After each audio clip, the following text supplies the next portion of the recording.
en nuestro país, sí, para la mayoría de mujeres. Porque a mí me gusta y quiero reivindicar ante todos vosotros y nunca olvidar que quien aprobó una ley de plazos para la interrupción voluntaria del embarazo fue el Partido Socialista, que ha recortado este gobierno cuando llegaba.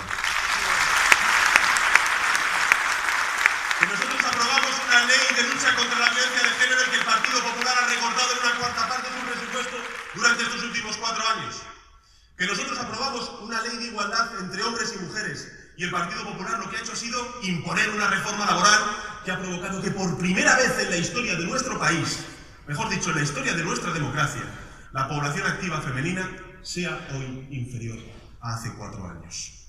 Así que, amigos y amigas, lo que va a hacer el Partido Socialista son 3 cosas en cuanto lleguemos al gobierno, además de tener un gobierno paritario. La primera, defender el derecho a decidir de las mujeres. La segunda, construir un gran pacto social, institucional y político contra la violencia de género.